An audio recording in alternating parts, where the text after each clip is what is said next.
মাজারে কি কোনো ইবাদত আছে? ভাই মাজারে কোনো ইবাদত আছে? মাজারে ইবাদত আছে, একটা আমল আছে। সেটা কি? মাজার মানে জিয়ারতের জায়গা, মানে কবর। যে কোনো কবরকে কি বলা হয়? মাজার, মানে জিয়ারত করার জায়গা। কবরস্থানে গেলে একটা আমল আছে, এটা হলো কবর জিয়ারত। সে আমলটা কি ভাই?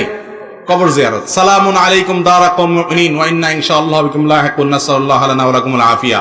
হে ঈমানদার বাসিন্দা যারা এই কবরে শুয়ে আছো, তোমাদের প্রতি শান্তি বর্ষিত হোক।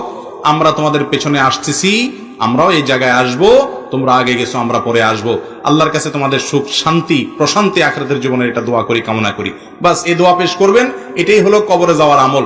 কবরে যাওয়ার পর সেখানকার মানুষের কাছ থেকে কোনো কিছু চাওয়া, দোয়া করা, মোমবাতি আগরবাতি জ্বালানো, ফুল দেওয়া, এরকম কোন আমলের কথা কোরআন হাদিসে নির্দেশ করা হয় নাই।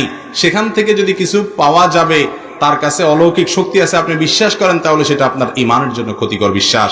এটা কোনো মুসলমানের বিশ্বাস হতে পারে না। ওয়াইদা সাআলতা ফাসআলিল্লাহ ওয়াইদা ইসতাআনতা ফাসতাইন বিল্লাহ। নবী সাল্লাল্লাহু আলাইহি ওয়াসাল্লাম বলেছেন, কিছু চাইলে আল্লাহর কাছে চাইবা, সাহায্য চাইলে আল্লাহর কাছে সাহায্য চাইবা। আল্লাহ তাআলা আমাদেরকে বুঝার এবং আমল করার তৌফিক দান করুন।